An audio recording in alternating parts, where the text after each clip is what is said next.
Aproximadamente 11 milhões de mães são chefes de família no Brasil, representando cerca de 23% dos lares. Em áreas periféricas, muitas famílias vivem com menos de um salário mínimo, o que dificulta o acesso a serviços básicos. Estima-se que cerca de 30% das crianças no Brasil não têm o nome do pai na certidão de nascimento. A exposição a ambientes violentos afeta o desenvolvimento das crianças, aumentando o risco de problemas comportamentais. As mulheres, especialmente mães solos, são as mais vulneráveis à violência doméstica, com taxas significativas elevadas em áreas urbanas.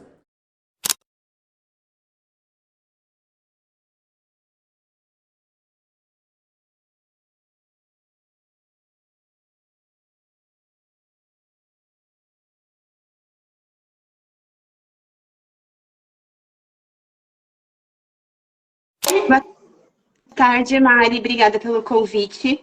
Então, gente, eu sou psicóloga. Na verdade, de primeira formação, eu sou pedagoga.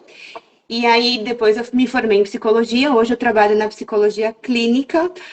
Venho de algum tempo em empresa, trabalhando em recursos humanos e outras áreas, dentro do corporativo de multinacionais. O que mais que eu posso falar para você rapidamente aqui? Tenho pós-graduação em neuro e estou concluindo a minha pós-graduação em terapia junguiana.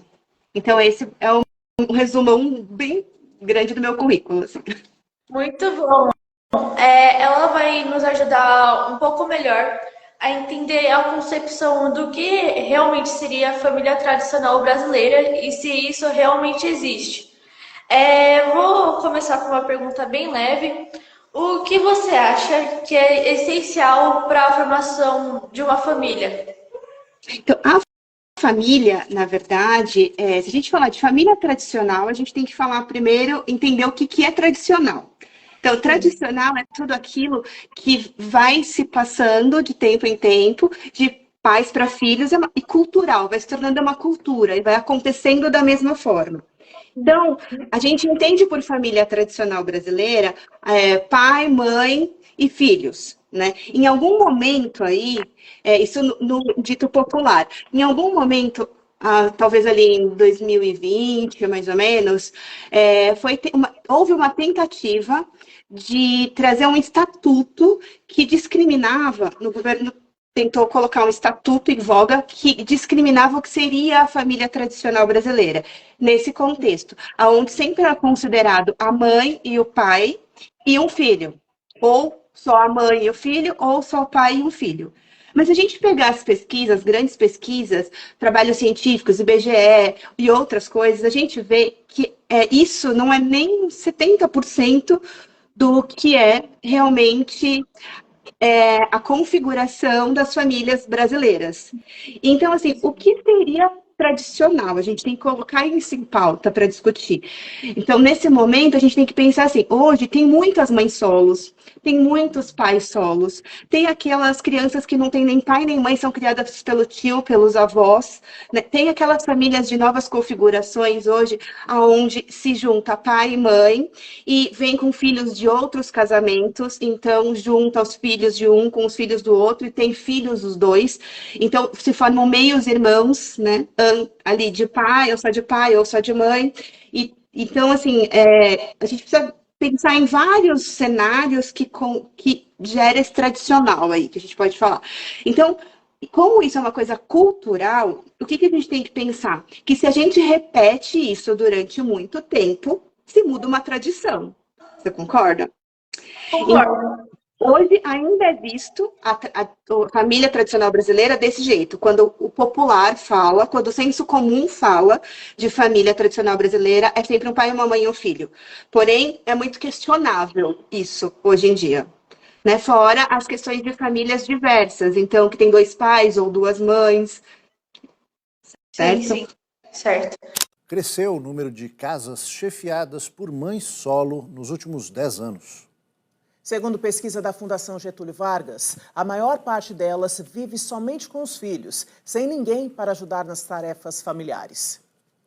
Acorda a filha, se arruma, guarda a louça, organiza a mochila da filha, recolhe a roupa do varal, leva a filha até a vizinha, volta, revisa os livros da faculdade, dá comida para o pet da família, sai para trabalhar.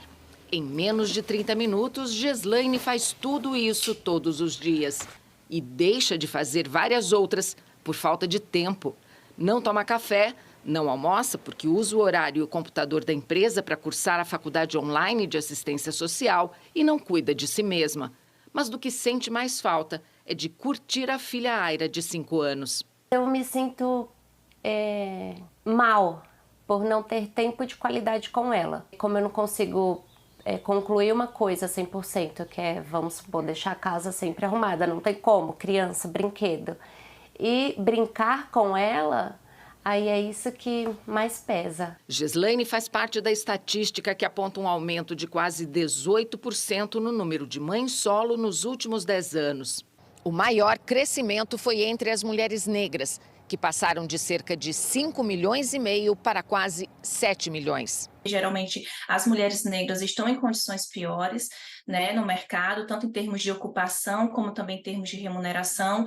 E isso vai tender a repercutir na capacidade que ela tem de investir no seu domicílio e nos seus filhos. Então, de certa forma, vai acontecer aí uma transmissão intergeracional da desigualdade social.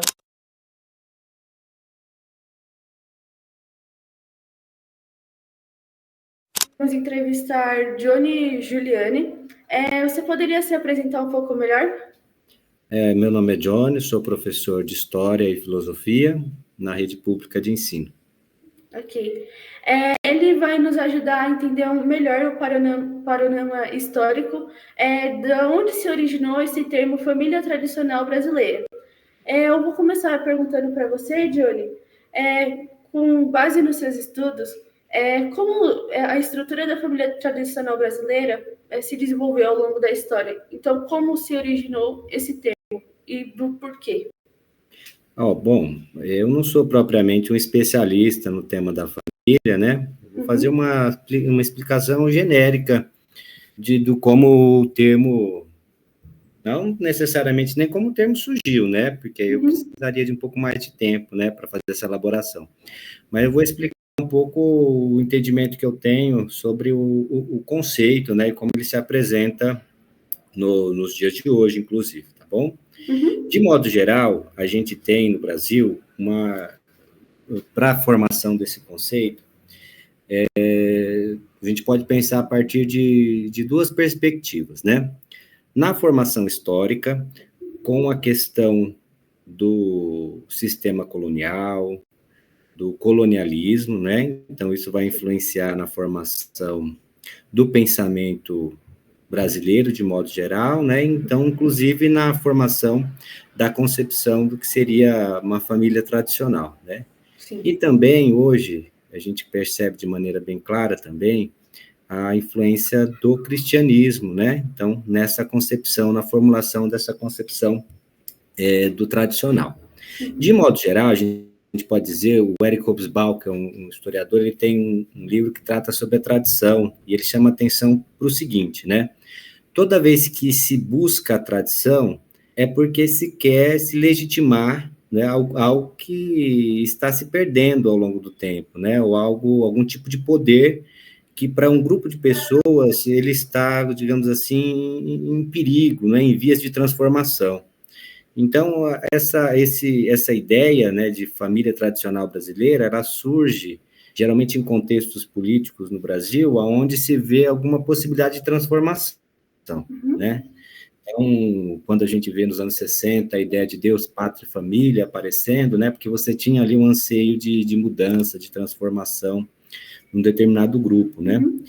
Então, essa tradição, ela não é só da família, está enraizada em outras questões, né? Aí entra o ponto do sistema colonial, né? Sabe que o sistema colonial foi superado, o Brasil se tornou independente em 1822, mas as estruturas desse sistema, ela permanece, né? A gente chama isso de colonialidade. Então, ao longo do tempo, a estrutura escravocrata, não existe mais escravidão, né? A escravidão vai terminar em 1888, já no Brasil independente, mas isso vai permanecendo, né? Essa ideia. Então, isso é a colonialidade, né? São as estruturas coloniais que vão permanecendo. Daí tem, por exemplo, a ideia de patriarcalismo, né? Então, patriarca, né, o chefe dessa família tradicional que existia lá no mundo colonial, ele vai ser apresentado de uma forma diferente, né? Então, o mundo colonial mudou, não existe mais a escravidão, mas essas estruturas, elas vão se transformando e vão permanecendo, né? Então, ao mesmo tempo que você tem uma transformação no processo histórico, você vai ter também uma permanência, né? E aí a mentalidade, a formação cultural, ela vai mesclando, né? O novo com aquilo que é do passado, né? E aí você vai ter a formação de uma mentalidade, né? E essa mentalidade, muitas vezes, ela vai ser como? Ela vai ser uma mentalidade que vai buscar um tipo de conservação, né? Sim. Uma mentalidade conservadora, vai querer conservar aquilo que um determinado grupo acha que está perdendo, né? Daí vai defender a família, o que seria uma família tradicional, o que seriam os valores tradicionais, né? Mas o novo sempre vem, a transformação, né? Então, é meio que uma coisa assim, uma maneira assim simples, um passo para frente, dois para trás, dois para frente, um para trás, né? Então, vai se lidando, né, com esse passado que a gente lida com ele o tempo inteiro, né? Sim. Na perspectiva cristã, né, o cristianismo, principalmente o cristianismo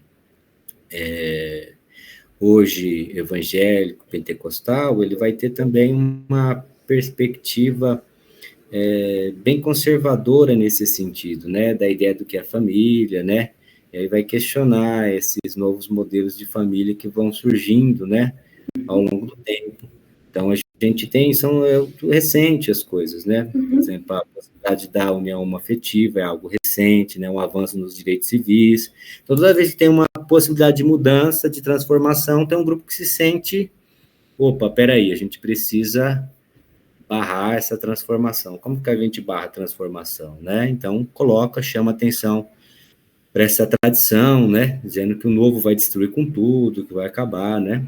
Mas aí, se a gente passasse por uma parte mais, a gente fosse aprofundar o estudo, a gente observar que deve ter, né, existem estudos históricos que mudam, que essa família esse modelo tradicional não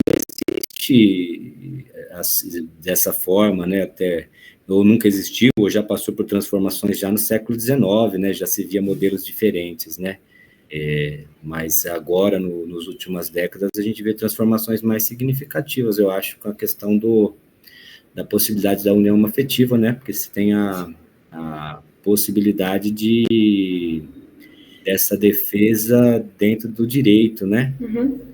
Entendi. Este documentário teve o objetivo exclusivamente de provar que o conceito de família tradicional brasileira nada mais é do que um conceito criado para descredibilizar outras formações de família. Um tipo de formação de família que podemos encontrar na atualidade são as famílias compostas por mães chefes, ou seja, mães solos, que apresenta 27% da parte da sociedade do Brasil. Também temos as famílias compostas por pais solos e casais homoafetivos. Mas apesar disso tudo, a família é o meio onde vamos crescer e ter a nossa integridade e conhecimento para levarmos para a nossa vida inteira.